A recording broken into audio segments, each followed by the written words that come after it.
Hello, everyone. Happy Sunday to you. Welcome to an episode of Sundays with Sundays the with the Sumpters. Sumpters. I am Latanya Sumpter, and this is, Kiara Sumpter. and we are the Sumpters. We appreciate you spending some of your Sunday with us. We do not proclaim to be um, relationship experts, but what we do have is a very happy, healthy marriage. And so, if you need some insight or you just want to kind of understand what it takes, for at least from our perspective, to have an amazing marriage, guess what? These videos are absolutely for you. And so today we are going to talk about why do we Why get do we get married? married? Yeah, yeah. I can't wait to hear. No. All right, kick us off.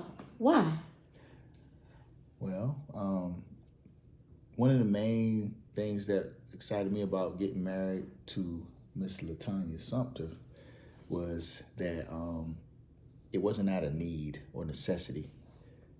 Um, it was because she met the criteria. It wasn't. I didn't have to settle for her, and I was already in a place where I wasn't willing to settle anymore. So I was all right with being by myself.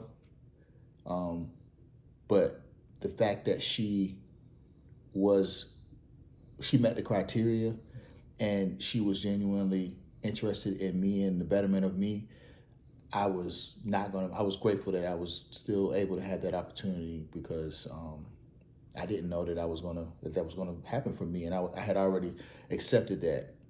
And, but yeah, that's one, just to kick it off, that's one thing. Yeah. Well, same for me. You were definitely not a settle.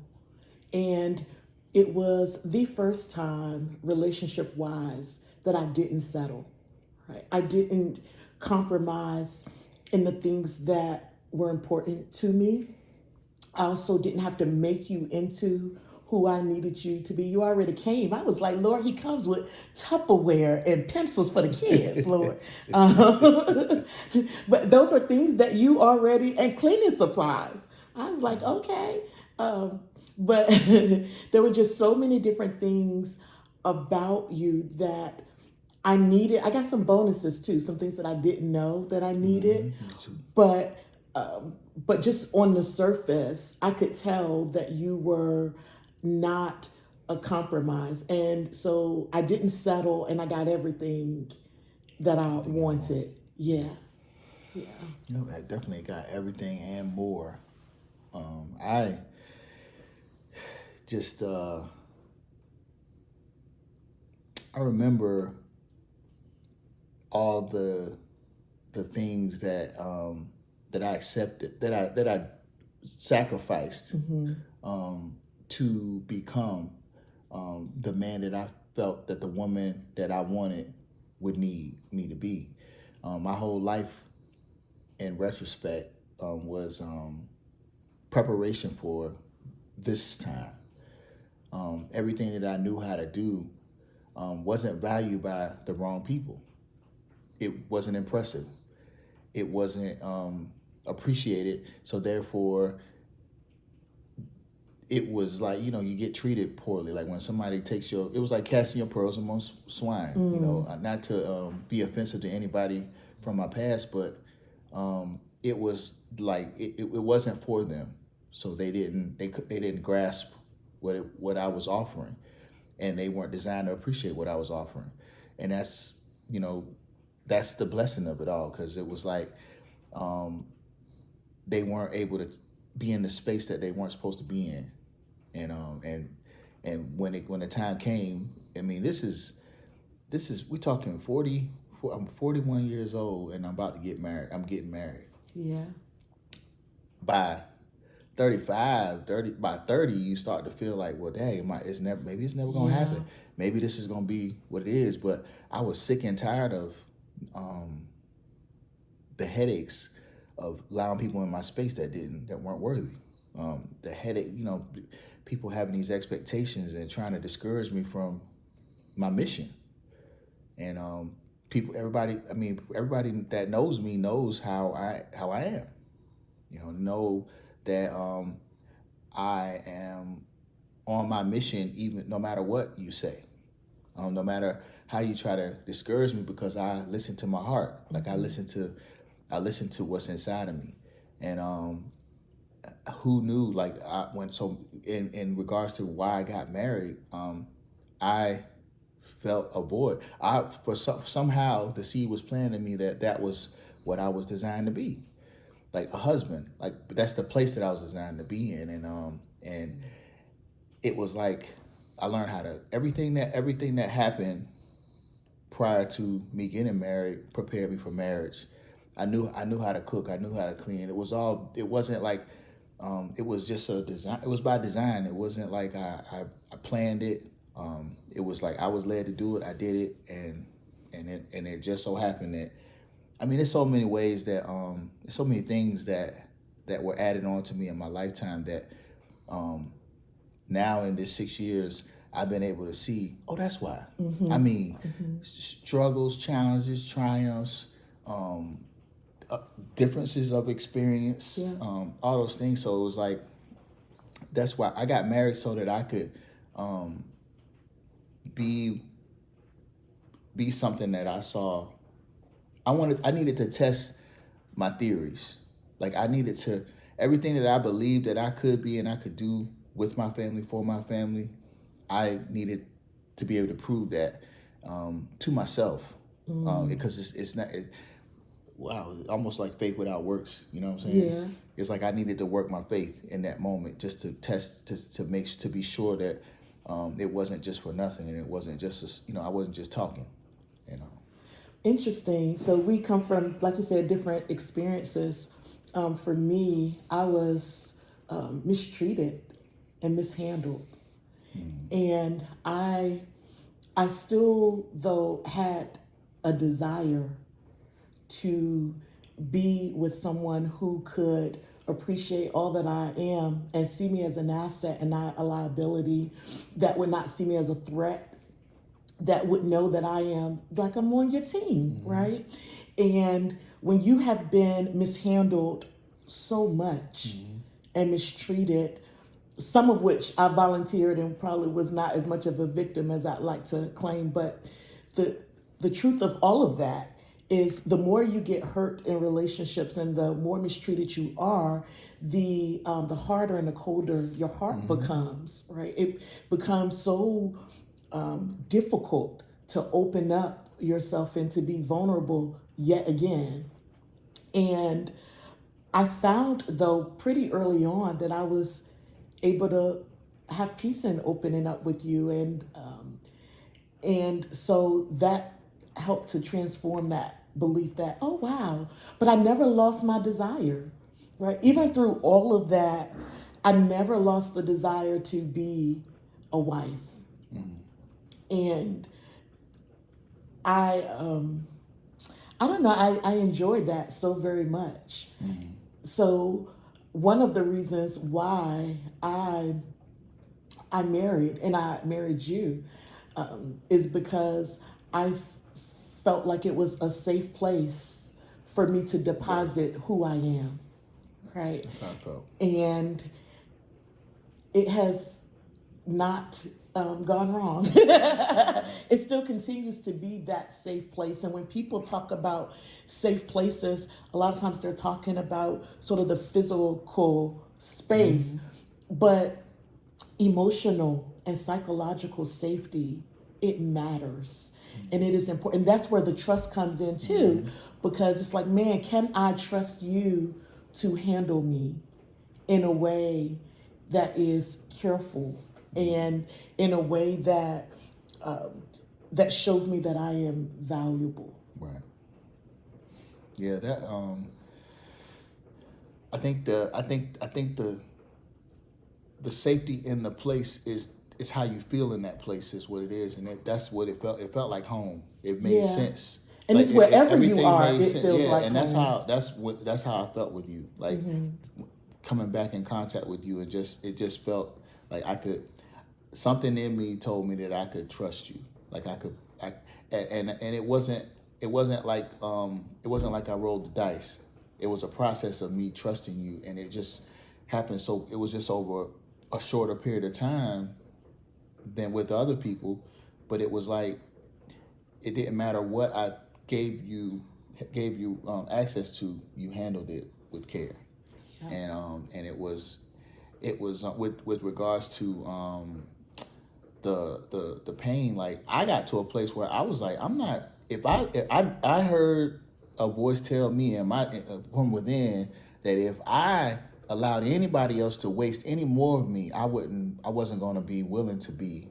I wasn't going to be willing to give the love that I had wanted to give my whole life to someone, and I was afraid that it was a lot of things in my life that I got to a point where was like, man, if I keep going this direction, I'm not going to be able to come back. Yeah. And I'd rather not lose the opportunity to be this other thing that I wanted to be, and I wanted to be happy with someone, but it's like a lot of people if somebody don't believe in it, that was the biggest thing. I think we believed in what was possible enough to be able to give it a chance.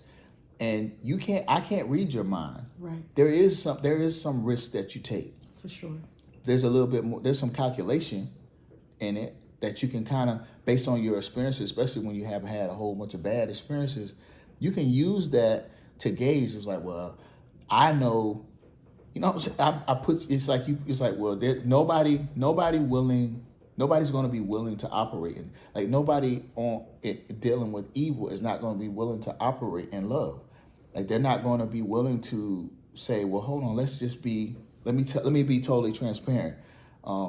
It's just so many instances that I was able to come up with that there's like nobody was going to be willing to do that. Like nobody's going to be willing to be honest if they're a liar. They're not going to be willing to if they're stingy or greedy. They're not going to be willing to be charitable. They're not going to be willing to be of service. They're not going to be willing. And when someone's they don't even love themselves enough to take care of themselves, like be responsible for themselves, how are they going to love me?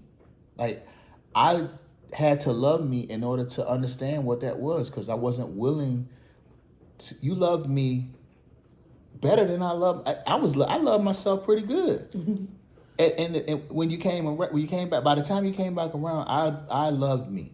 Yeah. And that meant that I wasn't willing to allow certain people to be in my company, in my presence, and then you come in and you loved me like that, and you loved more of me than I remembered of myself. Yeah. And that felt good. That felt like home. That felt safe.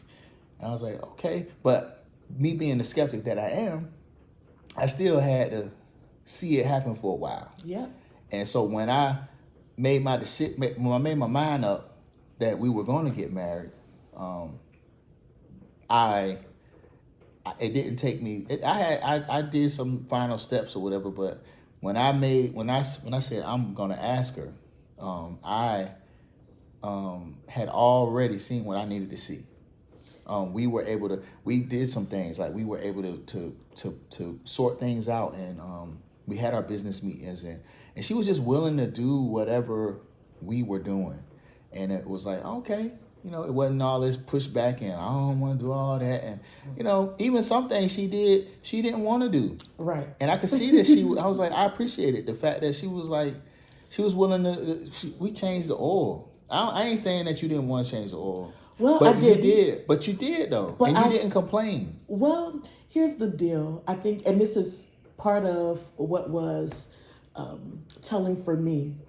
There were absolutely things that I did for you, that I would do for you, that I probably in and of myself would not care to do. But just the fact that I would, because how I get when I won't. Mm-hmm. And but I think it was just like, you know what, for you, and here's the deal. A lot of the things that you wanted me to do for you was really for me. Yeah.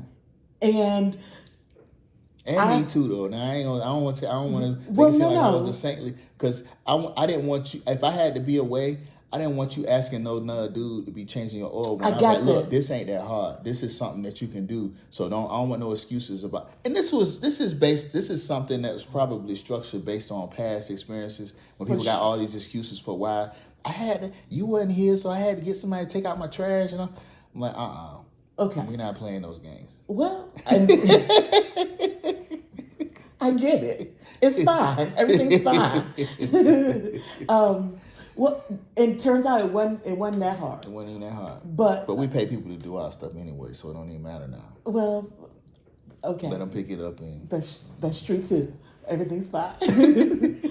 No, not to put you in a saintly position, but I will say that it was good learning. There were some good learnings for me involved too. And I think that is one of the benefits of partnership is that you both push and empower each other, right, to do things or to even try things that you wouldn't otherwise do. And you must have been paying attention to some of my earlier stories, so everything's good. But you know what though? Proof in the pudding. For sure. That same process still echoes throughout our relationship. It's the thing that still is a strength of our relationship. We're willing to try things for each other that improve, that make us each individually better. And I know when you're doing something you don't want to do for me, and you're willing to do it because it's me, and you can trust that I'm not gonna try to drag you. I'm not gonna try to do too much.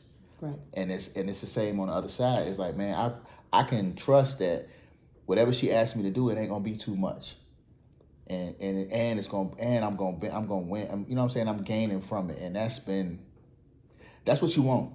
I mean, well, that's what worked for me. I would imagine that that's what anybody would want. I think everybody want to be happy, everybody want to be at peace, and not, now that I like you want to be you want to be free. You want to feel free and safe, and you want to be able to trust your partner.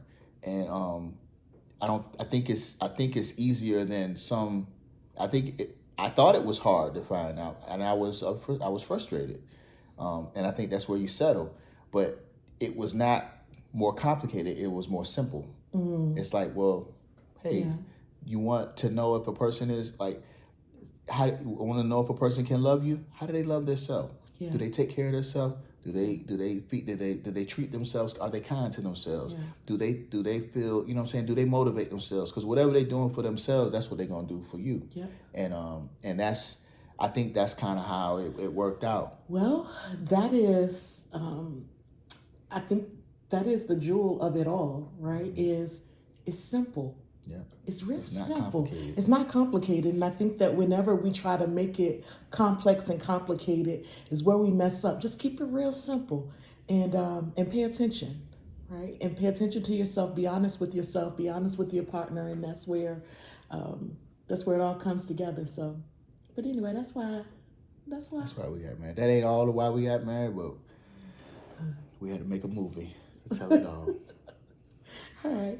Well, listen, thank you so much again for spending time with us Sundays with the Sumpters.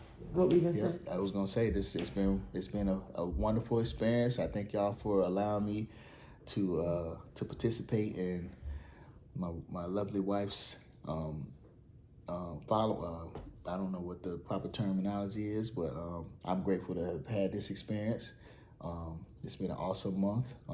This is my favorite month of the year. Even better than my birthday. I got one other month that's probably close. That's probably neck and neck with it, but that month gave way to this month. So that's all I got to say. All right. Well, we hope you have the most amazing rest of your week, and remember, I'm cheering for you. Okay, take care. Bye.